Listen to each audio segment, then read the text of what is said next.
उन्हें फंसाने के लिए लैंड पुलिंग पॉलिसी के लिए धरना शुरू कराएंगे। सर लैंड पुलिंग में मतलब किसान को फायदा होने वाला है दिल्ली में?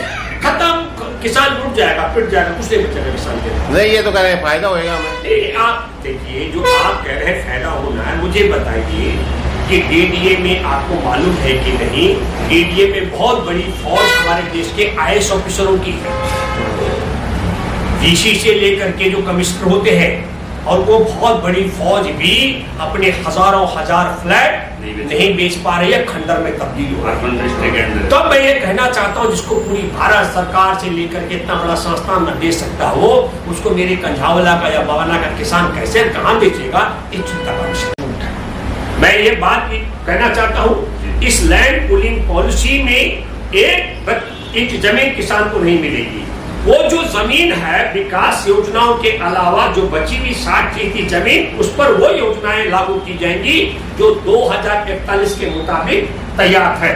और 2041 में जो योजनाएं तैयार है, उसमें मैं कंझावला का किसान कैसे और कहां बेचेगा अपना फ्लैट। मेरी चिंता इस बात को लेकर इसलिए है कि भारत में एक संस्थान है राष्ट्र की राजधानी में, जिसका काम ही जमीनों, किसानों की जमीन छीन कर उन्हें भूमिहीन बनाकर जमीन बेचने का, प्लाट बेचने का, फ्लैट बनाकर बेचने का काम, उसका नाम है डीडीए, दिल्ली डेवलपमेंट अथॉरिटी, विकास प्राधिकरण। किसान का कोई अनुभव नहीं।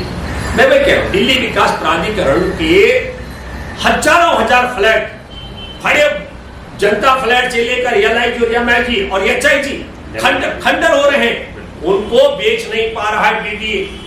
डीडीए अपने प्लॉट्स नहीं बेच पा रहा है, तो डीडीए अपने फ्लैट नहीं बेच पा रहा है, प्लॉट नहीं बेच पा रहा है। ऐसी स्थिति में जब हमारे किसान की जमीन पर 2041 की योजना के तहत प्लॉट और फ्लैट बन जाएंगे, तो हमारा किसान कैसे और कहां बेचेगा, ये मेरे जैसे लोगों की चिंता का विषय है। तो क्या नहीं, पहले बात इसीलिए तो करा रहे हो, यही तो खेल है। लैंड पुलिंग पॉलिसी में सरकार अपने हाथ खड़े कर रहे, क्यों करना चाहती है, इस पर भी आइए। मैं आपके माध्यम से एक बात बहुत बेबाकी से कहना चाहता हूं कि जो 2013 का भूमि अधिग्रहण कानून है, वो क्या कहता है?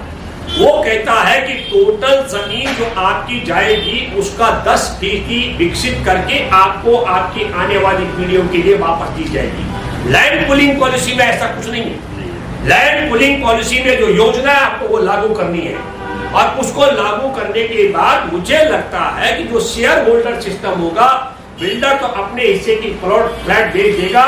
ये बाद में जैसे आज डीडीए के बने हुए फ्लैट खंडर में तब्दील हो रहे हैं, हमारे किसानों के हिस्से में जो शेयर बचेगा वो खंडर में तब्दील हो जाएगा। ये होने वाला है। इसलिए मैं ये कहना चाहता हूं आपके माध्यम से कि 2013 का जो कानून है, उसकी खूबसूरती क्या है।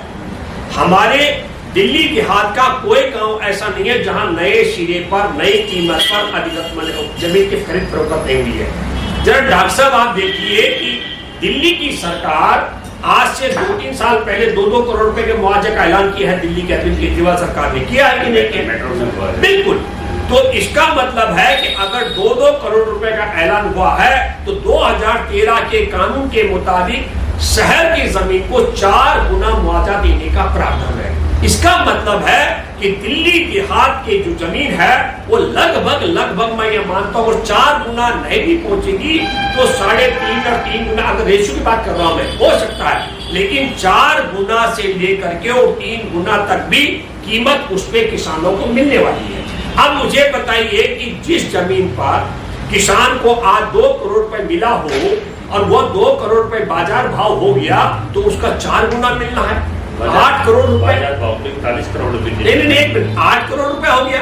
तो हम ये कहना चाह रहे हैं कि 2013 के कानून की खूबसूरती के तहत, एक आपको बाजार भाव का 4 गुना मिलेगा, 2 आपको 10% जमीन विकसित करके वापस मिलेगी, तीसरा जो सबसे बड़ा प्रावधान है कि 5 साल के अंदर अगर तीसरे पक्ष को बेचा जाए और अगर लाभ हुआ, उसमें से 40% हिस्सा देने का प्रावधान है 2013 के कानून में है। ये सब हम भूमि के लिए भी राइट है। बिल्कुल गांव के मैं बता रहा हूँ इस पूरी प्रक्रिया को लेकर। लेकिन मैं व्यक्तिगत तौर पर देखिए, हमने ये कहा था जब आप हमारे देश में डीडीए हो, जीडीए हो, मतलब गाजियाबाद डेवलपमेंट अथॉरिटी, दिल्ली विकास प्राधिकरण, ऐसे जितने भी वो है डेवलपमेंट अथॉरिटी है, मैं आपके माध्यम से मैं इसको लैंड ग्रेबिंग एजेंसी मानता हूँ।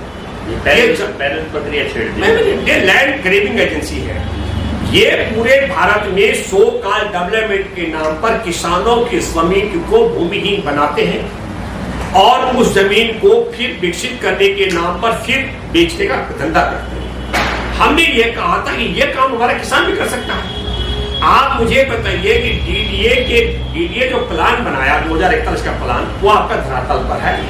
उस प्लान को आप इम्प्लीमेंट करना चाहते हैं तो अब आपने शर्त क्या रखी है, जो फ्लैट बना करके देने, जो हमारा किसान नहीं कर सकता। तो मैं आपको बता दूं, आपके माध्यम से आपके दर्शकों को कहना चाहता हूं कि अगर जो बीच में बिचौले की भूमिका अदा कर रहे हैं, मैं इसलिए कहना चाहता हूं क्योंकि जब लैंड पूलिंग पॉलिसी पर हमको अपने आपत्तियां रखनी थी जनसंघर्ष वाहिनी के बिहाफ पर, हमारा बहुत बड़ा योजनाएं रही है।